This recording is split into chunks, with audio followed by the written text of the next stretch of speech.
Hi guys, I recently found out a better way to do virtual buttons. It turns out that on the Vuforia website in some obscure documentation there's like a sentence that says that you don't actually have to define the virtual buttons in an XML file. So in the previous video I showed you that you had to set up the XML file and then put in the virtual buttons. Apparently you can just bypass that step of creating an XML. So what I'm going to do is I'm going to show you it working the working demo I have now, then I'm going to show you it working on my Android later on. So I made sure that this actual step will work on a mobile device, and then I'm going to take you through how to actually quickly set up the scene. So the scene that we have now is there's a cube, okay, and the way the Playmaker FSM is set up is that when we press the virtual button, okay, it will change color to red and go back again. So if I put my hand, it goes red. If I release it, it goes back to its default color. Okay, so let's go and quickly make a new scene. We'll need our default setup, so we'll need an AR camera and we will need a image target. We can delete the main camera. I'm using the stones and chips dataset. You can get that off to Vuforia's website under their samples and demos. Stones and chips. Cool. I'm gonna make a cube.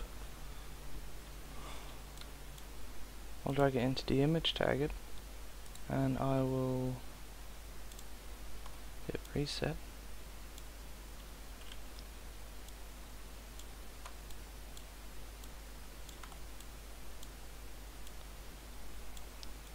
Should be big enough, and then I'll need a virtual button, so I'll drag the virtual button in, I'll hit reset on it as well, and I'll just scale it down and move it off to one side. One thing I have noticed is that the virtual button sometimes isn't displayed because of this transparent texture. You can put another game object inside of it and a texture on top if you want to see that virtual button, or you can have it hidden. I'll quickly show you what I mean by that. So for example, if you were to make, say, a plane, you could drag the plane in, and if you reset it and scale it down,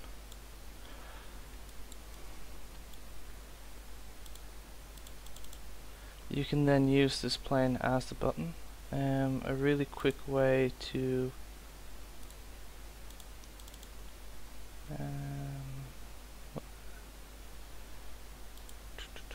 I'll show you this one. So if we were to make a folder called resources,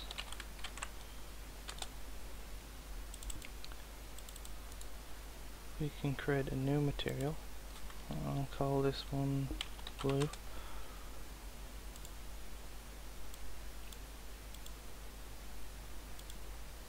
We can drag blue onto the plane.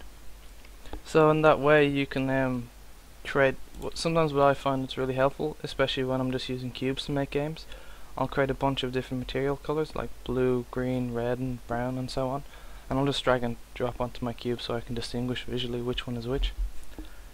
Okay, so now we need to make our script. Again, this script is available under the previous virtual buttons tutorial, but I'll also link it again in this one. So we create a new FSM. If we go under the actions,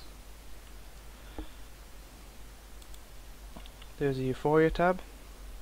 Again, what I'm doing is I'm using the Playmaker to Vuforia, and I just created a virtual button script for you guys. Okay, so I'll add a Vuforia virtual button, make a second state, add that one, make sure that's set to released. We just need two custom events, so I'll call it pressed. I'll call this one released, and all you literally need to do is go there, connect the two of them up,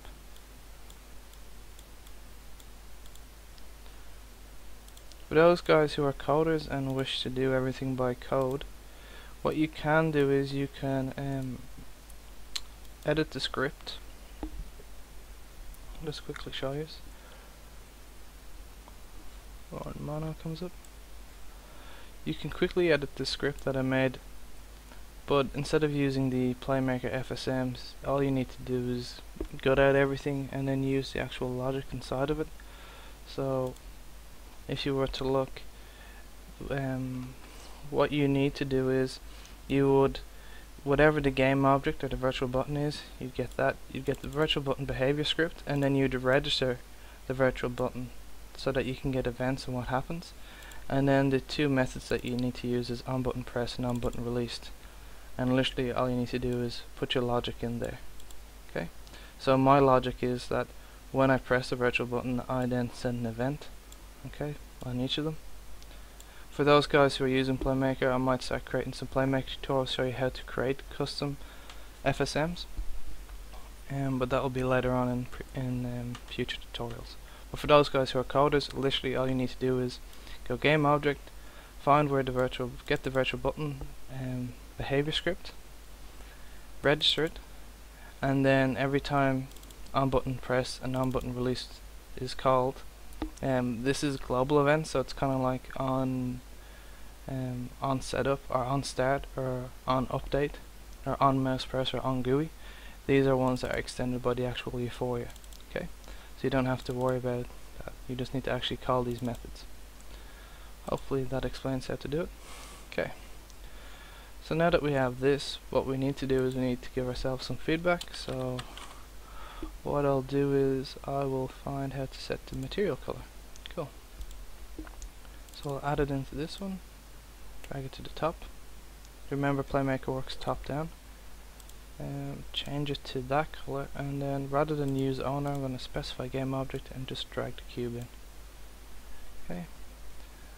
Then I'm going to set it again, drag it up. I'll pick red or pink. Drag the cube in. Oh no. Awesome. And the last thing we'll need is we'll need a directional light just to be able to see the color change. So if everything is set up properly, I can hit play. Cool. This is what I meant earlier, so you can see that we have side by side. You can see that even though the virtual buttons there, we can't see it because of the texture, but if we put a plane and then you can put any texture you want on it, you can then see it. So that means that if I was to touch this, it goes red and goes back to its normal color. Okay, and just to show you guys if I can get this working properly, I did a build earlier so we don't have to wait, but and I'll just hit what's the best way to do this? If I was to disable that, I suppose I'll go camera within a camera. How about that? Okay, so this is my Nexus 4, and if I hit play on the scene, so you can see there's the cube, and if I was to touch there, it goes red and then it goes back to its normal color. Okay, so this does work on mobile devices. I did get a request asking to do more Android stuff or more iOS stuff. Most of the things that you see in the Playmaker window that I do should work on the iPad or Android. The only thing that might be a slight difference is performance issues.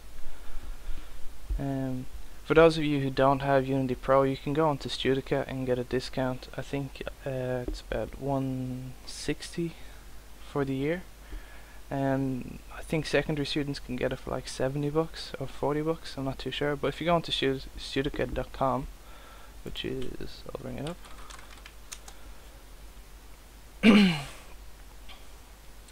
It's an online learning site, and what they do is they give discounts.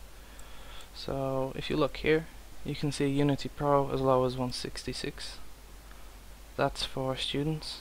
You can also get commercial licenses. For students, I believe you get 50% off, so you'll get it for $750 instead of $1,500, which is pretty good.